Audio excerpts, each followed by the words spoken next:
कि आज का जो वचन है वो इस पर है कि अम, व्यवस्था और विश्वास। एक छोटा सा वचन है जिसे हर बार हमने शेयर भी किया है, मैं फिर से शेयर कर रही हूँ। ये वचन कहता है गलातियों की किताब 3:6। इसमें लिखा है कि इब्राहिम ने तो परमेश्वर पर विश्वास किया और यह उसके लिए धार्मिकता में गिनी गई। अभी आप देख रहे हो कि इब्राहिम ने विश्वास किया किस पर? परमेश्वर पर। कि परमेश्वर ने जैसे उसके साथ बोला है कि मैं तुझे एक पुत्र दूंगा और वो तेरा वंश कहलाएगा और उसके संतान जैसे तारगण है उसके द्वारा तेरी पृथ्वी पर होगी। हालेलुया। तो आप देखिए यहाँ पे इब्राहिम ने विश्वास किया और वो उसके धार्मिकता में गिना गया। परंतु आप अगर इसी प्रकार हम जब विश्वास करते हैं परमेश्वर की बात में तो ये हमारी धार्मिकता में गिना जाता है। हालेलुया।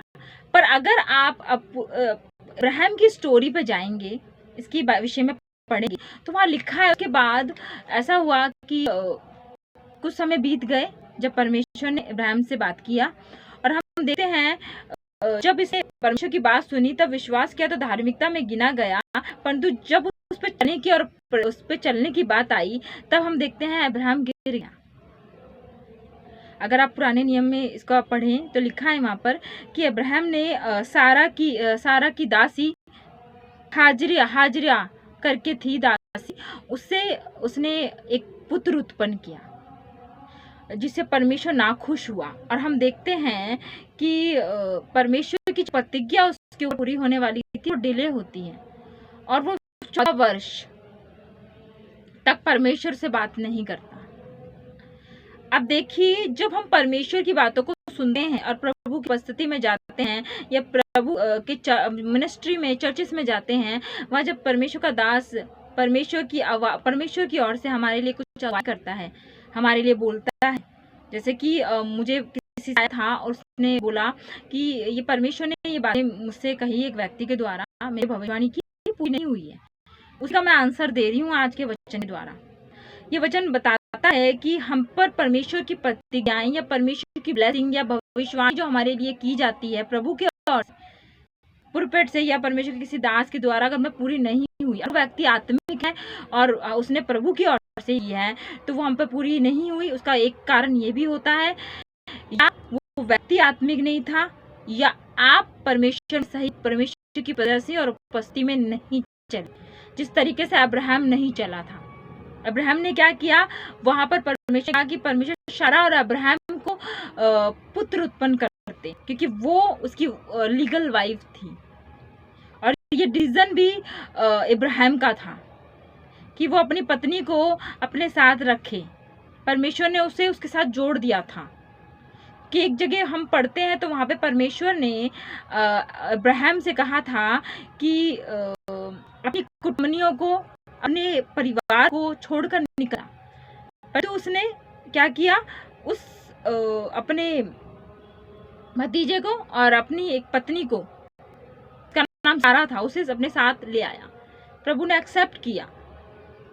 ओके, समझ पा रहे हैं? मैं वचन समझाने की कोशिश कर रही हूँ कि परमेश्वर ने उसे एक्सेप्ट किया। अब वही व्यक्ति जब उससे पुत्र उत्पन्न नहीं हुआ था क्योंकि यहोवा का फल गर्भ की ओर से है, जब परमेश्वर ने कहा है कि परमेश्वर में देगा तो प्रभु हमें देगा।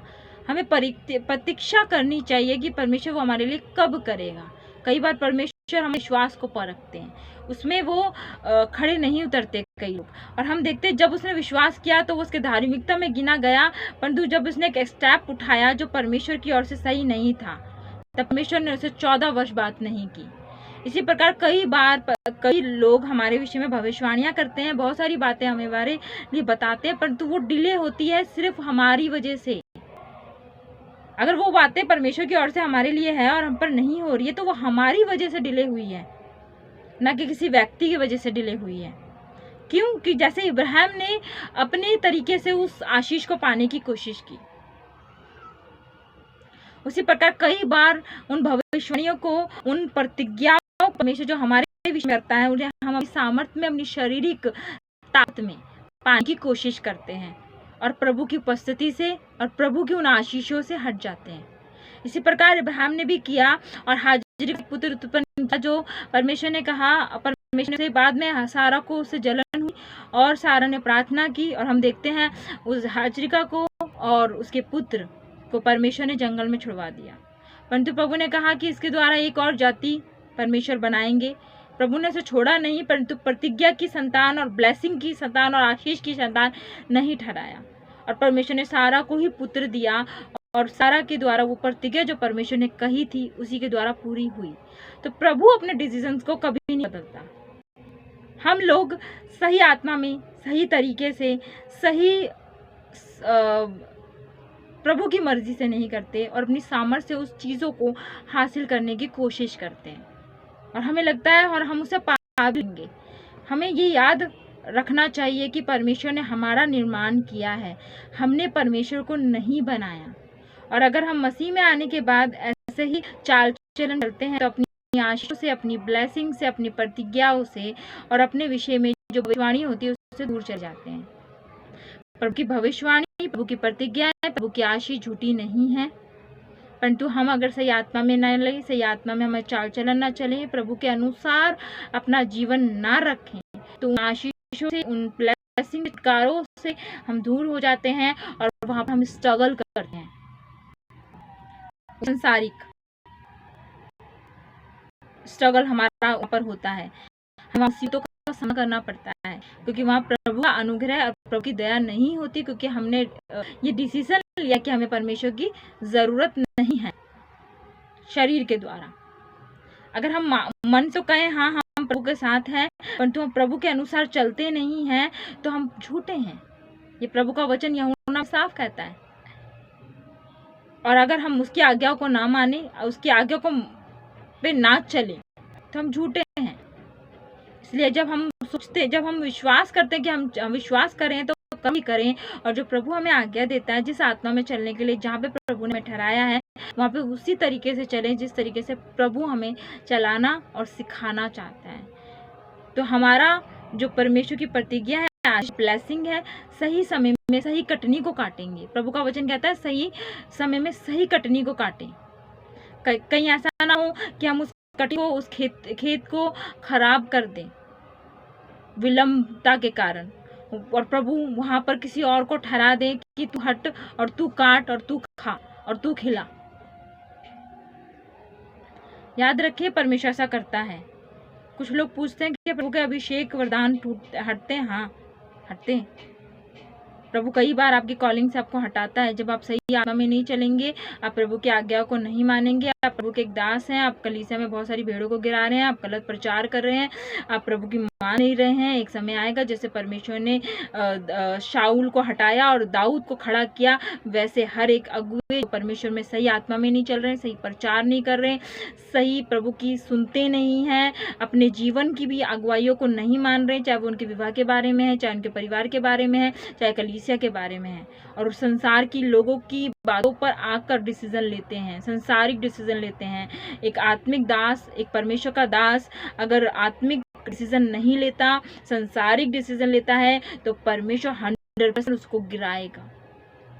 ये मैं खुद आपको बता रही हूँ, क्योंकि मुझे प्रभु ने कहा है कि ऐसे बहुत से लोग हैं जो प्रभु में सही आत्मा में नहीं चल रहे। वो प्रभु का काम है, मेरा ये आपका नहीं है। परंतु हम इस चीज़ से क्या सीख लेंगे कि हमें परमेश्वर हमारी प्रतिज्ञा से, हमारी आशीष से, हमारी ब्लेसिंग में हमें स्थिर करें। जो हमारे लिए परमेश्वर ने प्रॉमिस रखे हैं, हमारी आशाएं हैं, हमारी प्रॉमिस लैंड में, जिस प्रॉमिस लैंड में मुझे आपको जाना है, मुझे प्रभु ने प्रॉमिस किए हैं, आपको भी प्रभु ने प्रॉमिस किए हैं, उनमें जाना है, तो आप सही आत्मा में, सही तरीके से प्रभु में अपने समय को बिताएं, सही आत्मा में चलें, अपने आप को सही कर ले। ऐसा नहीं कि हमारा अगुआ तो सही आत्मिक है, वो हमें संभाल लेगा, या मेरे घर में एक प्रभु का बेटा, मेरा बेटा बहुत आत्मिक, मेरी बेटी बहुत आत्मिक है, या मेरे पापा बहुत आत्मिक है, मुझे प्रभु में बढ़ने की ज़रूरत नहीं है, या मेरी मम्मा बहुत प्रार्थना करती है, मेरे को बढ़ने की ज़रूरत नहीं है। ऐसा नहीं सोचना आपको, क्योंकि ये सब रॉन्ग है, शैतानी है। हर एक व्यक्ति को ज़रूरी है अपनी परमेश्वर में कृतज्ञता कायम करना। हालेलुया, जय मसीह की, प्रेज़ द लॉर्ड। आज का वचन आपने सीखा होगा, समझा होगा कि परमेश्वर का आत्मा हमें क्या सिखा रहा है, कि हमें व्यवस्था के अनुसार नहीं चलना, भविष्यवाणी हमारी पूरी होती है, प्रतिज्ञा हमारी पूरी होती